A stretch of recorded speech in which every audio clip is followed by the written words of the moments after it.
Hello and welcome to the Midday Update. These are the top headlines from our newsroom today.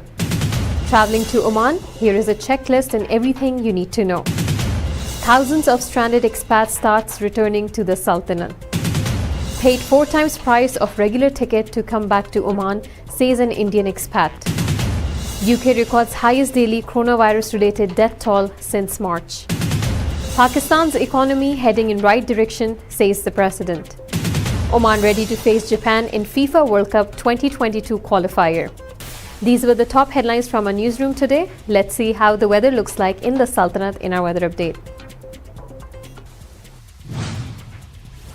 This is Maythal Shukeli with today's weather update, and right now I'm at the premises of Oman Data Park at Muscat Knowledge Oasis. Before we move on to our weather update, here is our fact for today. Studies have continually shown that water-related hazards are the deadliest aspects of hurricane. That is our fact for today, and now let's take a look at how the weather will be like in the Sultanate. According to Oman Meteorology and Civil Aviation Authorities, there will be partly cloudy to cloudy skies along the coastal areas of the Far and adjoining mountains with light rain. There will be clouds formation over Al Hajar Mountains with isolated rain. In addition to that, there's also chances of late night to early morning, low-level clouds or fog patches along the coastal areas of Oman Sea and the Arabian Sea coasts. That's it, signing off from Oman Data Park offices, and now let's take a look at how the weather will be like in all the governorates. Muscat will be partly cloudy, temperatures between 32 to 30 degrees Celsius. Musandam will be sunny, temperatures between 37 to 30 degrees Celsius. North Al-Batina will be sunny, temperatures between 34 to 28 degrees Celsius. South Al-Batina will be partly cloudy, temperatures between 36 to 23 degrees Celsius. Al-Buraymi will be partly cloudy, temperatures between 42 to 27 degrees Celsius. Al-Dhahira will be sunny, temperatures between 41 to 25 degrees Celsius. Al-Dakhiliya will be partly cloudy, temperatures between 36 to 23 degrees Celsius. North Al-Sharqiyya will be sunny, temperatures between 39 to 24 degrees Celsius. South Al-Sharqiyya will be partly cloudy, temperatures between 32 to 27 degrees Celsius. Al-Wusta will be sunny, temperatures between 37 to 24 degrees Celsius. And the Far will experience thunder showers, temperatures between 29 to 24 degrees Celsius.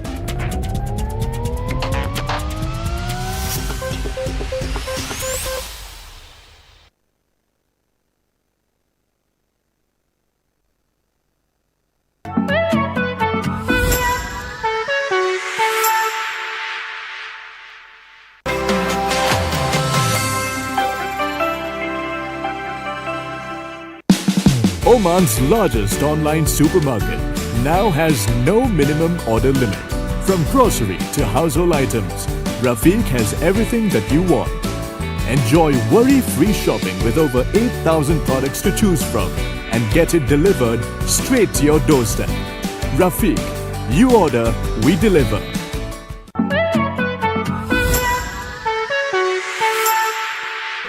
Welcome back to TTV, watching Midday Update. Now, before we get into the details of the local stories for today, let's see how this COVID-19 situation looks like in the Sultanate. The Ministry of Health has announced the registration of 2 death cases in the Sultanate today. With this figure, the total death now stands at 4,070. The health officials have also extended their deepest condolences to the families of the deceased. In addition to that, the Ministry of Health has also announced the registration of 73 new cases of COVID-19 in Oman today. With this figure, the total confirmed cases in the Sultanate now stands at 302,466, which also includes the total recoveries of 292,181, as well as total deaths of 4,070. In the last 24 hours, the health officials have also received 143 recoveries.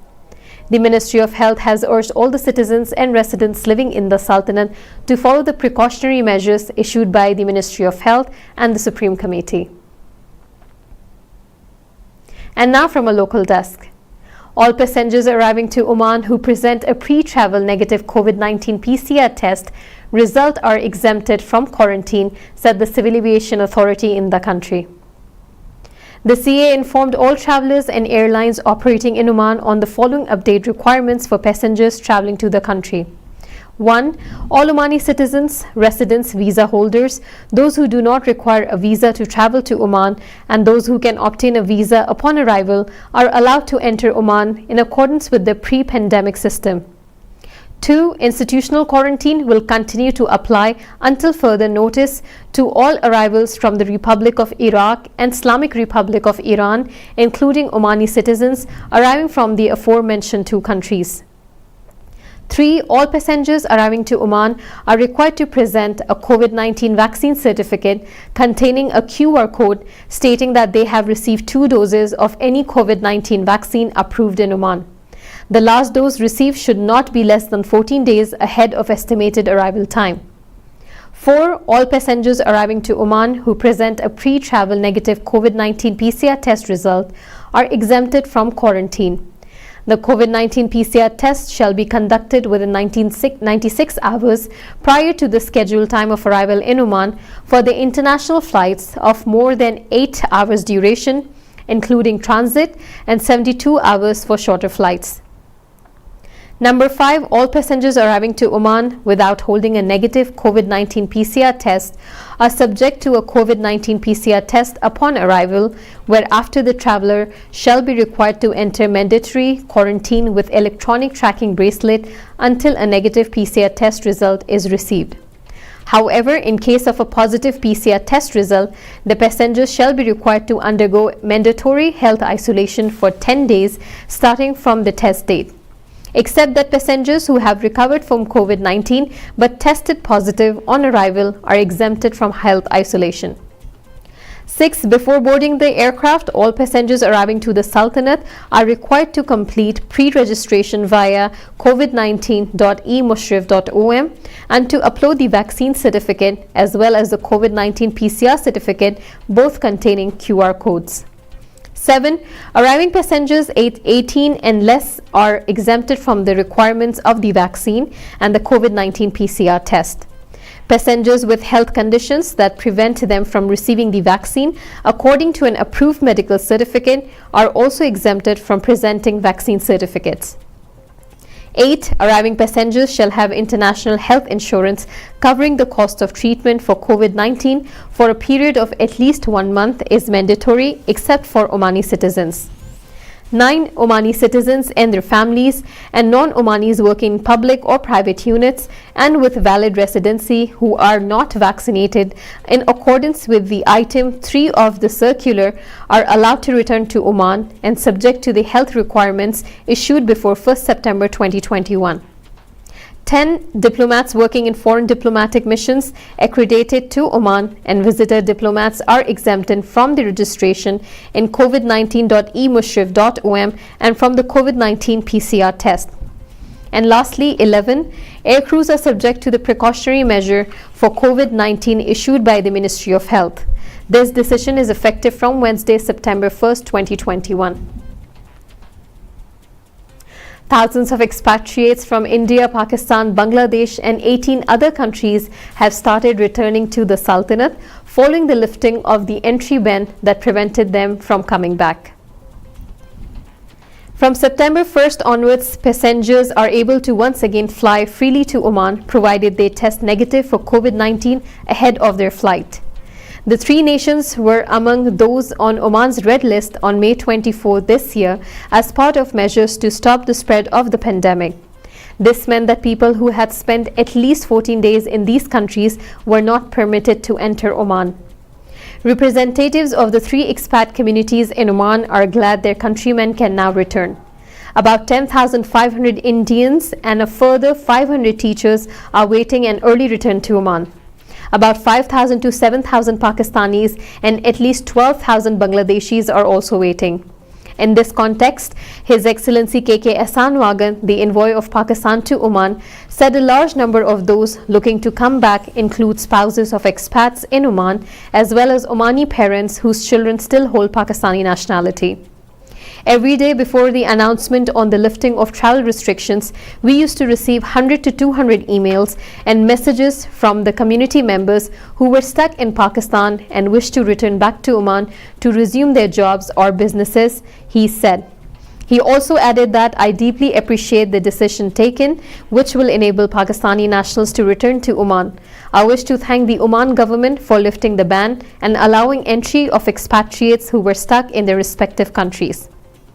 Mizanur Rahman, the ambassador of Bangladesh to Oman, said about 10,000 of his countrymen were also waiting for the entry ban to end so they can return. Adding to this, His Excellency Manu Mahawar, the ambassador of India to Oman, said the entry ban had caused hardship to families who have become divided because their inability to travel. We welcome the decision to ease restrictions on entry of travelers from India, which will enable the stranded Indian nationals to return to Oman for work and to reunite with their loved ones, he said. An Indian national returning to Oman has said he had to pay about 4 times the price of a regular plane ticket to come back to the country.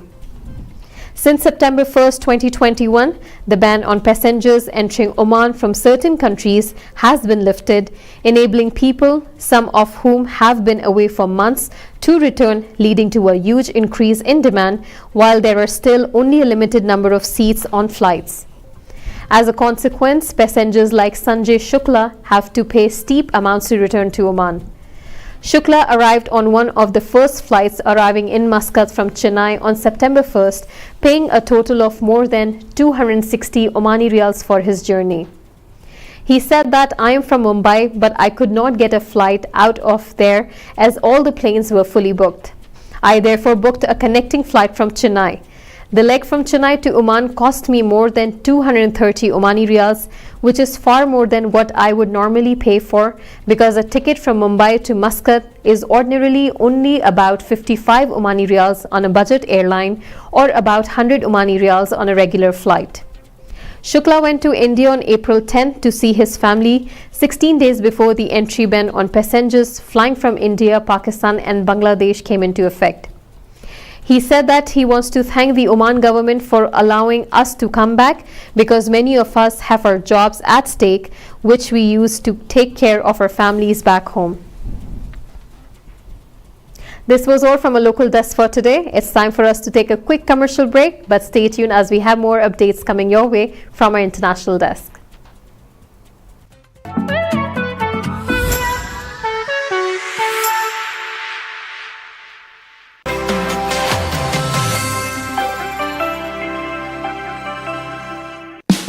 Oman's largest online supermarket now has no minimum order limit. From grocery to household items, Rafiq has everything that you want. Enjoy worry-free shopping with over 8,000 products to choose from and get it delivered straight to your doorstep. Rafiq, you order, we deliver.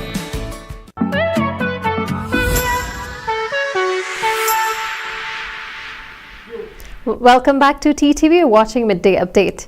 Now from our international desk. Britain reported another 207 coronavirus-related deaths, the highest number of fatalities recorded in one day since 231 were recorded on March 9th, according to official figures released on Wednesday. The total number of coronavirus-related deaths in Britain now stands at 132,742. These figures only include the deaths of people who died within 28 days of their first positive test. Another 35,693 people in Britain have tested positive for COVID-19, bringing the total number of coronavirus cases in the country to 6,825,074, according to official figures released yesterday. The latest data came as vaccine passports could be needed for people to gain entry to nightclubs and large-scale events in Scotland. Scotland's First Minister Nicola said numbers of new infections are 80% higher than last week and 5 times higher than 4 weeks ago, and described the situation as extremely concerning. Meanwhile, school leaders have expressed concerns about the potential impact on COVID cases of pupils returning to classrooms in England and Wales. However, according to the independent newspaper, the British government advisors are reportedly resisting recommending vaccinations for younger teenagers over fears it could pose problems for the booster campaign. Pakistani President Arif Alvi on Wednesday expressed satisfaction over the economic performance of the country, saying the economy of his country is heading in the right direction. The economic development reflected the confidence of the business community in the economic policies of the incumbent government, Alvi said at a meeting with members of the business community there, adding that steps are being taken to further improve the business environment of the country by providing various incentives and facilities. Business community played a significant role in the economic development of the country, and a number of steps have been taken to facilitate them, particularly during the COVID-19 pandemic, the president said. The government has been focusing on creating an optimum business environment, and due to its efforts, Pakistan's rank in the Ease of Doing Business Index have improved from 136th to 108th position, he said. Alvi said despite tough financial constraints, the Pakistani government has provided a financial stimulus package worth 1.2 trillion rupees, which is about 7.2 billion US dollars, to protect the business community and underprivileged strata of society from the adverse impacts of the pandemic. Noting that the country's exports witnessed a significant surge, the president said the exports reached 25.3 billion US dollars during the last fiscal year of 2020-2021, and that the tax collection by the Federal Board of Revenue exceeded the set target during the first 2 months of the current fiscal year, showing that the economic health of the country is improving. Once again, it's time for a quick commercial break, but stay tuned for more updates from a sports desk.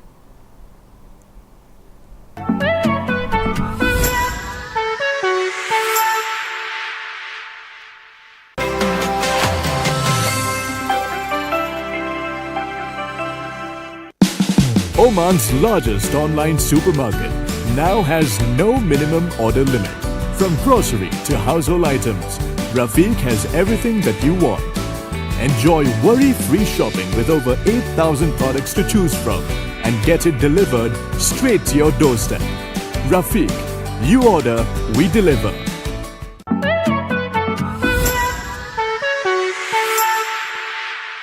Welcome back to TTV, watching Midday Update. And now from a sports desk.